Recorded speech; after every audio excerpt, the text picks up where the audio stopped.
This video will provide us with a general introduction to the determinants of health. This is intended to be a broad overview of the determinants of health and will serve as a foundation as we investigate the complex impacts that all of these determinants have on health and disease over the course of the semester. So, what exactly is a determinant of health? Well, in a general sense, determinants of health are any process, phenomena, or factor that influences the health of a population or individual. If this sounds like a broad definition, well, that's because it is. We don't really have a comprehensive list of all of the potential determinants of health because there are simply so many of them. However, there are a few ways of categorizing determinants to better understand and conceptualize just how important these determinants are on affecting health and the ability of individuals to manage insults to health. We can think of determinants of health like a river. Upstream determinants of health influence downstream, more proximal determinants of health, and ultimately influence health and disease outcomes. This idea of upstream determinants of health is revisited later this week when you watch the TED Talk that was assigned. Let's start with individual determinants of health.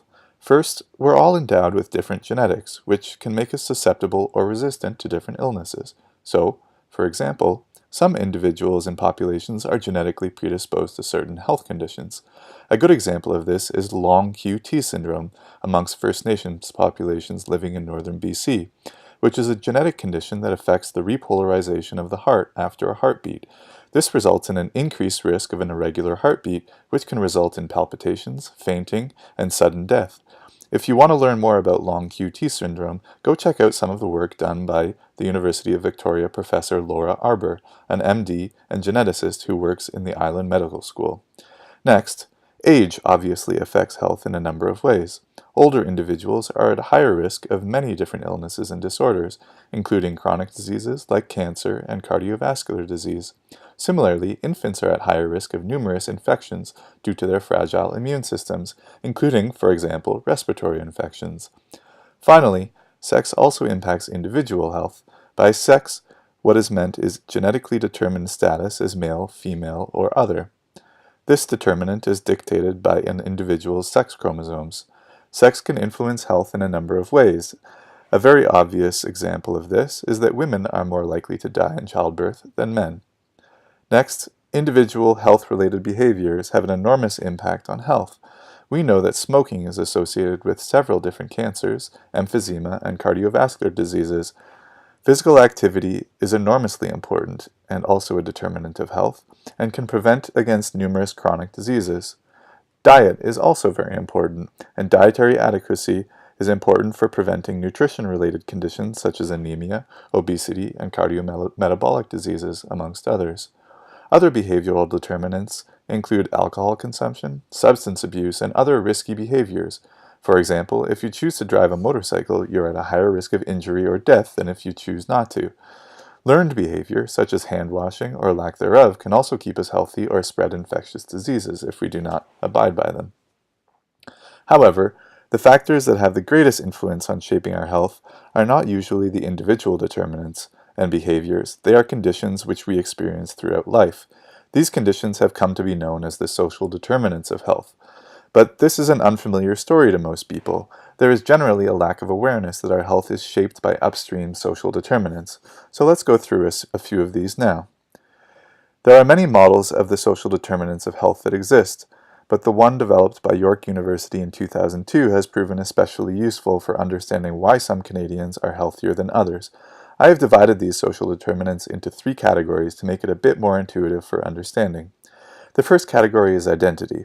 Identity is who we perceive ourselves to be and overlaps with how other people perceive us. Specific social determinants within this category include gender. As opposed to sex, which is described above, gender is a social construct and may affect health through inherent biases for or against certain genders.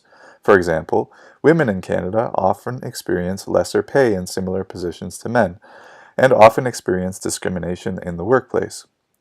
Disability. Too often, disability is seen in medical rather than societal terms.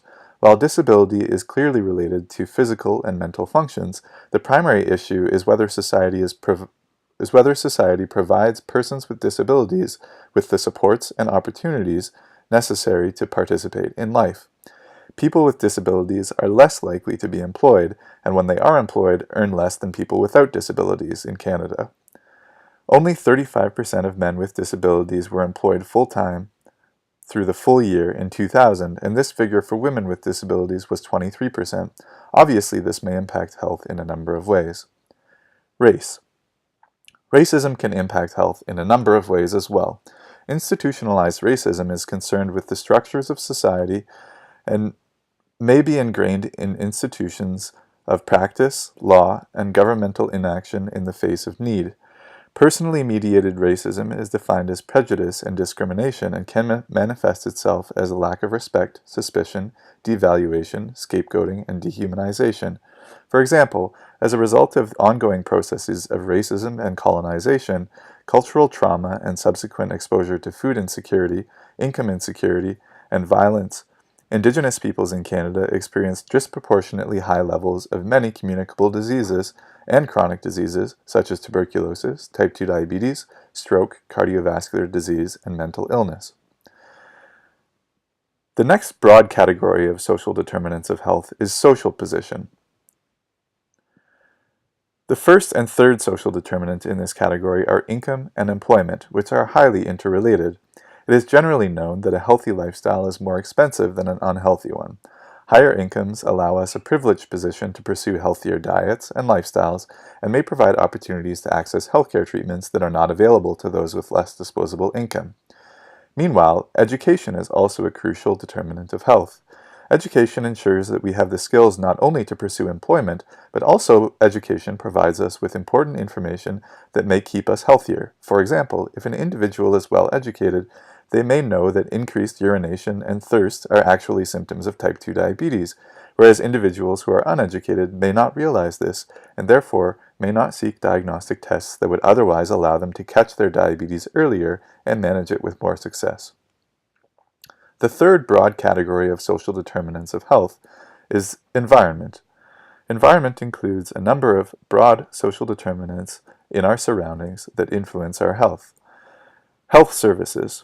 Obviously, access to healthcare services allows people to treat manageable conditions. When someone lacks access to adequate services, it is likely that curable health conditions will continue to worsen, sometimes with fatal results. For example, infections that are curable with antibiotics, such as tuberculosis, can become very serious and fatal in regions where healthcare is limited. This is why some countries, like Haiti, experience much higher mortality rates from tuberculosis when compared to other countries with similar tuberculosis burdens, like Peru. Employment and working conditions. Working conditions can have a serious impact on health. For example, a study that I conducted in India found that internal migrant laborers, that is, people who migrated to cities from rural areas for labor work on construction sites, were much more likely to experience injuries than people who stayed at home. Clearly, in this case, working conditions played a role in people's health. Housing is another environmental determinant of health. For example, Indigenous peoples living in northern Ontario face a severe housing crisis. Their homes are often poorly insulated and are in very poor condition, with black mold a serious problem in many. Such housing conditions can have health implications, particularly for respiratory health. Social exclusion and social safety nets can also influence health in a number of ways. Social exclusion and a lack of social safety net can cause stress, and research evidence convincingly shows that continued stress weakens the resistance to diseases and disrupts the functioning of the hormonal and metabolic systems. Physiological tensions provoked by stress make people more vulnerable to many serious illnesses such as cardiovascular and immune system diseases and adult-onset diabetes. Food insecurity is a final and serious determinant of health, especially amongst low-income and Indigenous populations across Canada. Food insecurity can cause micronutrient deficiencies, malnutrition, and even in some cases obesity and non-communicable diseases due to easy access to non-nutrient-dense foods that are high in calories but low in nutrients.